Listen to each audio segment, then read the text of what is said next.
Hello, everyone. I'd like to start this presentation today with a big thank you for everyone who showed up after lunch. I really appreciate it, but also a big thank you to everyone at this conference for organizing it and giving a young impact venture like ourselves a great stage to introduce herself.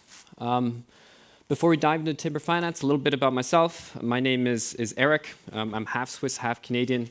So I guess you could say I was destined to pursue a career in timber or finance, but as luck would have it, I had a unique opportunity last year to combine those two fields, and I helped found the Timber Finance Initiative along with two other seed investors. Privately, I'm also a very proud forest owner. My brother and myself, we own and manage 1.3 hectares of forests here locally in Zurich, Switzerland.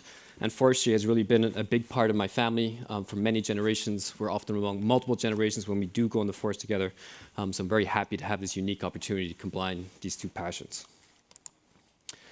The Timber Finance Initiative wants to make a significant contribution to addressing climate change through the strategic promotion of the forest and timber industry. The construction sector is annually responsible for around 40% of global carbon dioxide emissions, and an increasing part of this is actually attributed to the choice of building materials. What we've seen in the last 30 years is amazing improvements being made in the operational efficiency of buildings, the energy efficiency, up to the extent that today we build houses which are literally net zero in the operational phase, which has led to the following.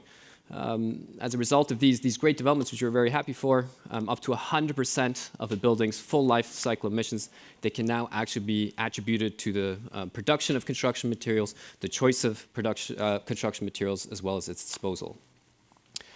The construction sector is very unique in terms of climate opportunity for many reasons. The first reason, it's really responsible for a large part of annual GHG emissions. And the second, it's traditionally also very well financed. But the missing link, the most important factor, is that we have an alternative. Mass timber construction in the last decade has undergone a quantum leap. And for the first time, we have a bio-based, renewable building material that's available at scale. These technological developments that I'm talking about, it means that timber is not only being used to build your Swiss mountain chalet, it's being used for highway bridges, high-capacity bridges, elevator shafts, basements, and it's even being used to build skyscrapers. I keep on talking a lot about timber, and the reason is simple. For every cubic meter of timber that we deploy in the construction sector, we will inherently store 1 ton of carbon dioxide. And we're also going to avoid emissions from concrete and steel, which annually are responsible for around 10% of emissions. We also need to keep the following thing in mind. In the next 2 decades, 60% of the world's building stock is going to be torn down and it's going to be built up again. And this overall setting really creates a once-in-a-lifetime opportunity to deploy timber at scale and create carbon sinks in our cities. Our mission is to develop financial solutions which will help drive the decarbonization of the built environment. On the finance side, we're developing and marketing financial products which will unlock sustainable investment opportunities for investors, but also measurable climate impact. Long-term aim is really to develop and launch a financial product for every asset class. The first thing we've developed is the Timber Finance Index, and the more products are to follow, a timber private equity fund, a timber carbon removal fund, as well as a timber-based mortgage. On the carbon side, we're also quite active. We're developing the world's first timber-based carbon credit methodology. We're going to help establish mass timber as a negative emissions technology. This methodology will enable stakeholders for the first time to accurately quantify, to certify, and ultimately monetize the value of this carbon which is stored in timber buildings. And the reason why we're doing all this is quite simple. This is an underlying belief that this combination of sustainably managed forests and timber construction, that this is the most scalable, cost-efficient negative emissions technology. Our first product, the Timber Finance Index, we developed this index for a very simple reason. We had an investment hypothesis to test. Internally, we often speak of a timber turnaround, which has characterized timber markets dating back to 2020. And the underlying assumption was that these favorable technological developments, these regulatory changes, these societal changes, that they've left a measurable growth impact, not only in timber private markets, but also in the listed timber equity space. Our index, the Timber Finance Carbon Capture and Storage Index, it tracks 30 leading listed equities from Europe and North America, which operate in this forest-to-frame value chain. And what differentiates our index from others is that we have a very specific focus. We focused on these producers of engineered timber. And engineered timber is this material which enables us to build skyscrapers and store carbon dioxide in the built environment long term. Our index performance, we tracked it against a basket of other indices. We tracked it against the Swiss Market Index, the MSCI, as well as 3 existing forest and timber indices on the market. And what you see is quite simple. Since September 2017 to March 2020, there's no significant out or underperformance. But since March 2020, there's a significant and permanent decoupling in outperformance. We identified 2 performance drivers. The first was the strong increase in lumber prices in 2020. Lumber prices, they've normalized around their 5-year averages right now, but the outperformance has really remained resilient. And the second performance driver that we were able to identify was a significant increase in the carbon removal certificates.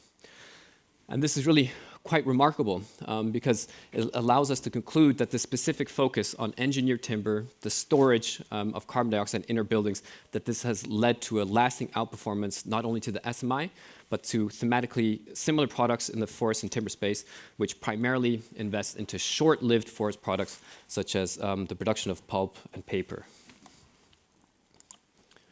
Our second area of business is in carbon solutions. We're developing the first mass timber carbon removal methodology under internationally leading climate standards. And basically, why we're doing this is because carbon removal is key. If you read the most recent climate reports, 2 things become evidently clear. Number 1, the need for immediate action, and the second is the need for cost-efficient, scalable negative emissions technology, removals. If we're going to make good on our net zero commitments, removal is essential. Avoidance, reduction is also important along the way, but we need these removals in a transition to a net zero society. Carbon removal solutions that are out there already, I'm sure you know all of these, but what's interesting to see that we've been able to identify mass timber carbon capture and storage, that we can effectively deploy this technology for prices as low as $25 per ton, and we can reach an annual capacity of up to 2 gigatons per annum. To put this in a slightly different context, the Potsdam Institute for Climate Research has recently published the following: a transition to timber cities by the year 2100.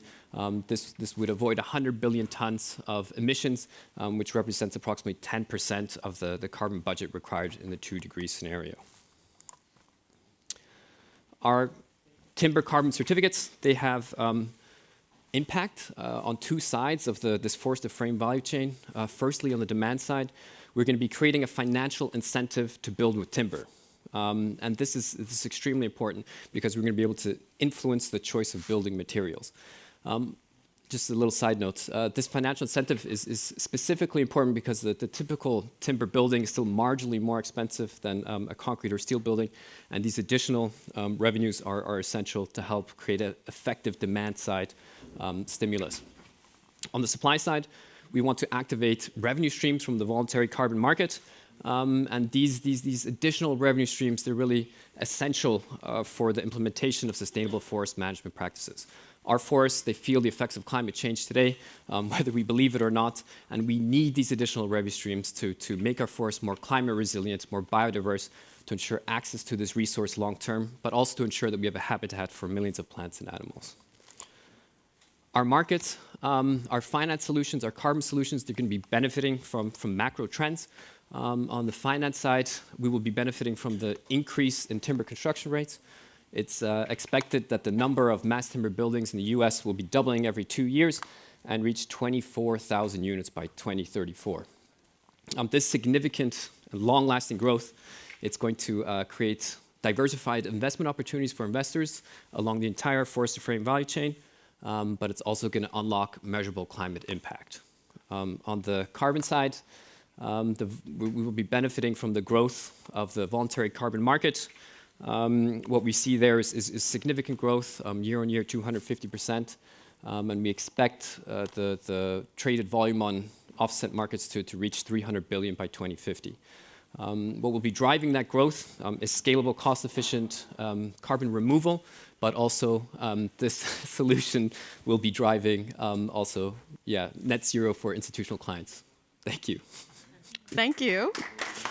We have 1 more minute, so I have a question. What is the pace of replenishment versus construction? Yeah, it's interesting. What we've been able to model with our index, we have 30 leading listed equities in that, and basically these companies, they own forest, they manage forest, they use it in sawmills, secondary, tertiary production, and they're using about 33% of the annual growth. Okay. So basically, you could do this every year, on and on and on again. Thank you. Thank you very much. Thank you to Timber Finance. You done?